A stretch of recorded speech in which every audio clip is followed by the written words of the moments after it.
PowerPoint slideshow. Share. All right, well, welcome to this week's 4-H record book review. Our past sessions have covered everything from the basic fundamentals of why we do record books to setting our goals and moving forward with that. And for today, we are going to be focusing on the main project work within our 4-H record books. And so the main project work overview is where we chart and record everything that we've done in our one main project area. So for instance, if you are doing a horse project, anything related to horses is going to be reported here, and in any of the subsequent 4-H project work will be reported later on in the book.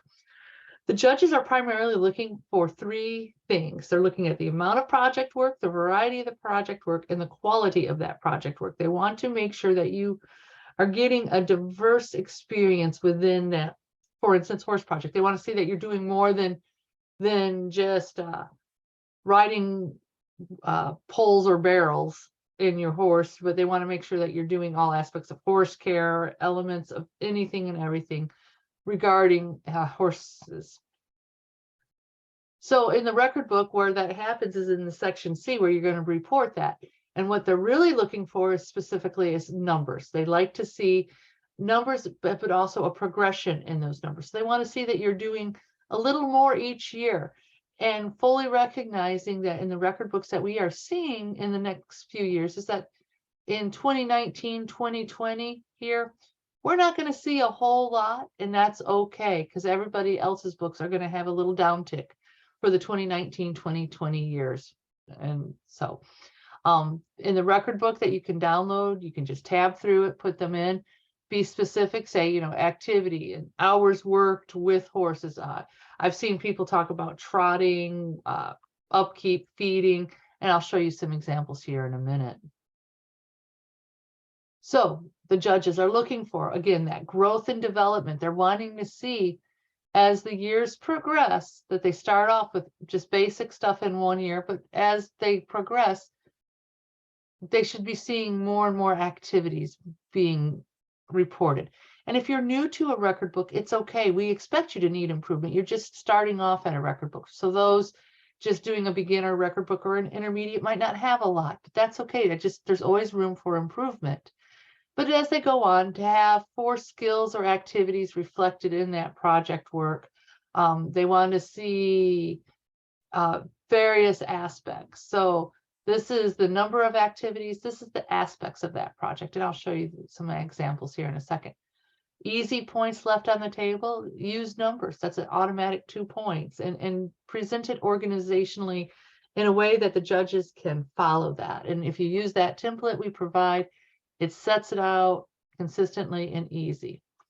So here's a couple examples of an intermediate or a beginner record book and an advanced record book. And so this, you can see it's an arts and sciences, and they have vocal and instrumental.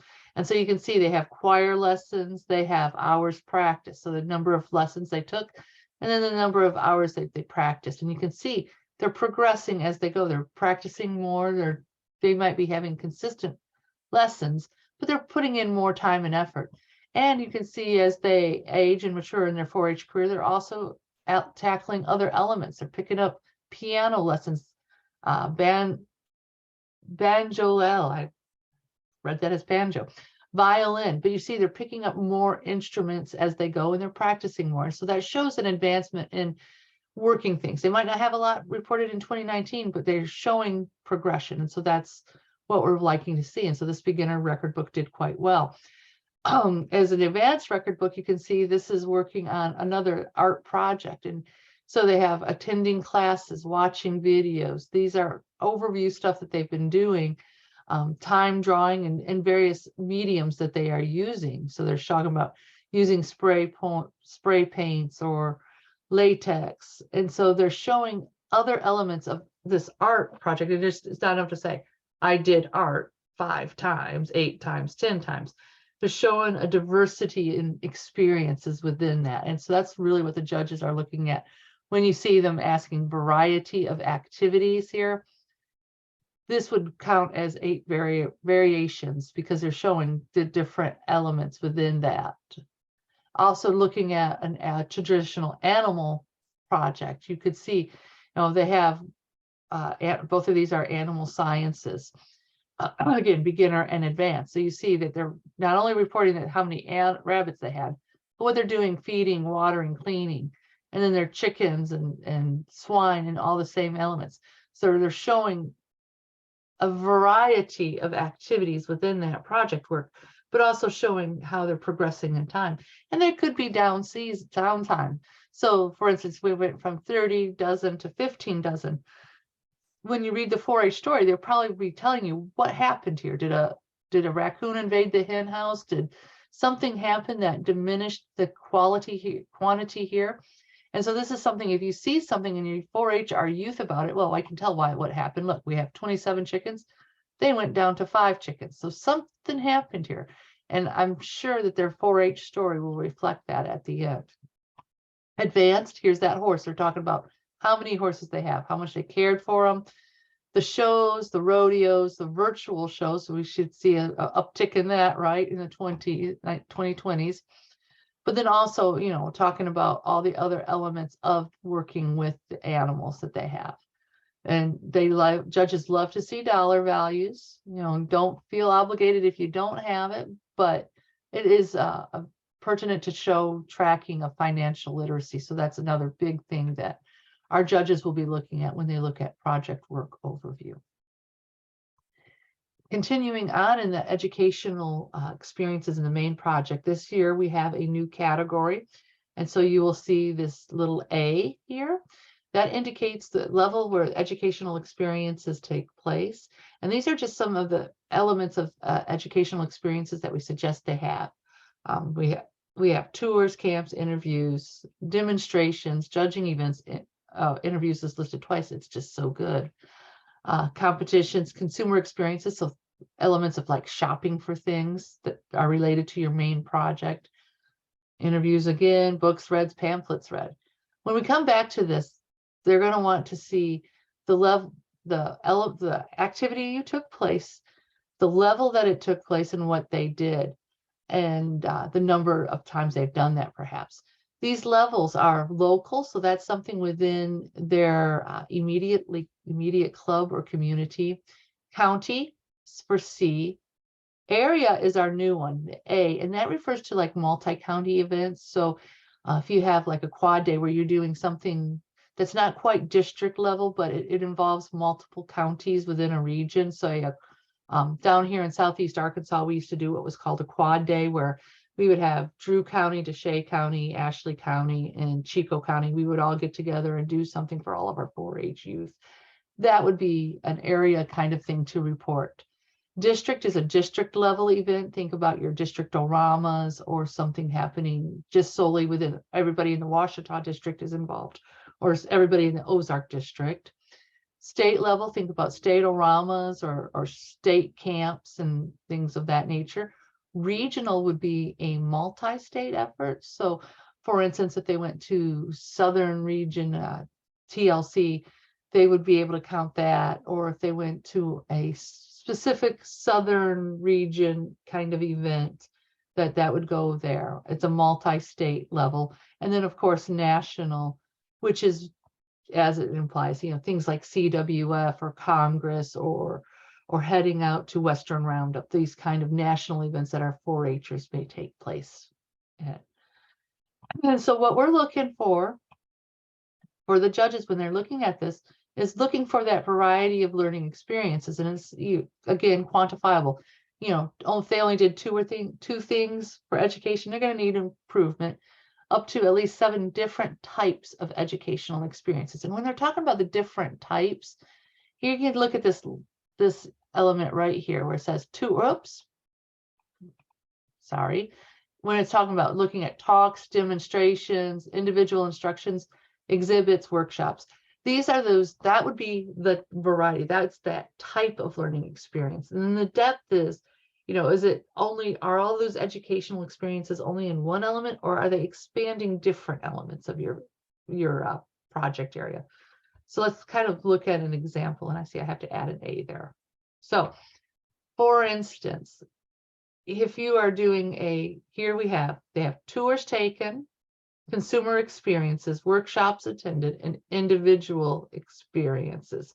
So they only have these kind of broken down into 4 different, and shows enters. So they have 5 elements that they're looking at that year. Whereas over here you have workshops, programs watched, books, hikes, tours, classes, and field trips. 1, 2, 3, 4, 5, 6, 7 elements, 7 different forms of educational experiences that they have partaked in. And you can also then see, so this is an outdoor skills. And so you can then also see that these experiences relate to multiple levels of outdoor skills. We have things from wilderness survival. I like it. I saw archaeology in here, cycling, life saving.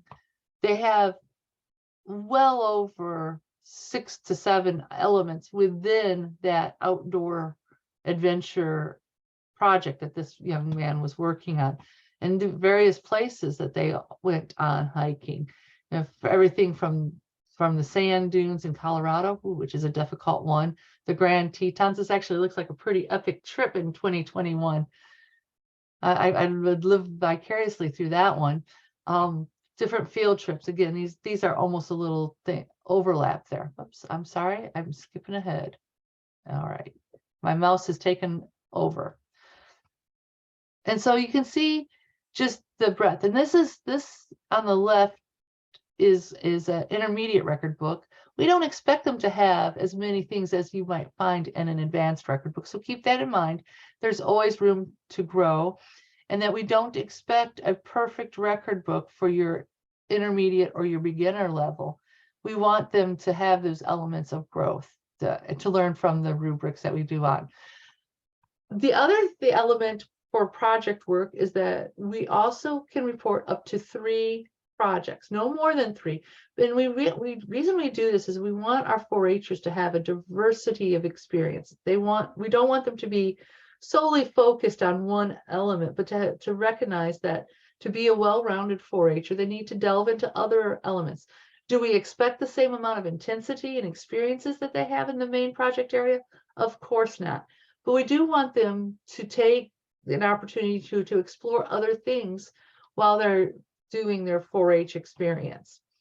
And so again, like with our main project, we want to see specific numbers, financial information, and then as much detail as we can.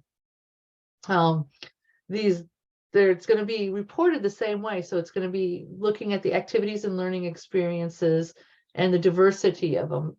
But there's going to be a little less emphasis and points put onto these. And so, for instance, when we're looking at the overview of 4-H activities, there's only 8 points. We're going to still be looking for that growth and development, and that they have how many projects that they have added onto here. So you can see wherever my mouse has gone. There it is. We go from, if they only have 1, we'd like to see a little bit more diversity in that, up to 2.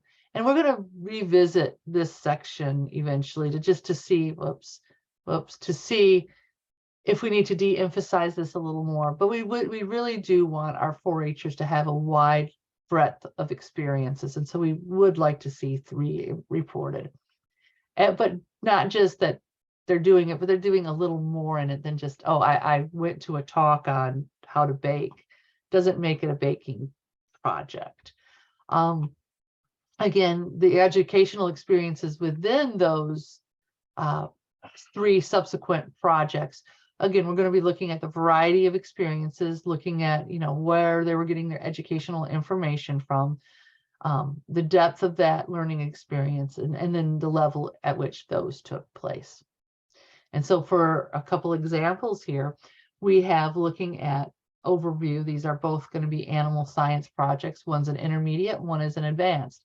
You can, oh no, I lied. This is an animal science advanced, both the educational and the overview. So you can see there are 3 project areas. They give them as a heading, which is a good way for us to follow it. So there are 3 subs. This individual's project was healthy living, cooking, and then their subsequent. Sorry, my cat is arguing with us. Their subsequent project areas are animal science, health and fitness, and arts and humanities. And then they would go on to share what educational experiences they did in order to build up those projects. And you can see some of them are very, very focused. So their health and fitness experiences is all at a local level. And we're not going to ding them on that because we see in their other project areas, they're still getting some of those county level, state and district level. And so we are going to judge the entire 4-H subsequent 3 as a package rather than the individual projects. So we want to see, we don't fully expect to see all levels in every project because these are the little behind the scenes extra learnabouts, okay? And with that, I am going to open it up to anybody who has questions regarding project work in their 4-H record books. And why don't I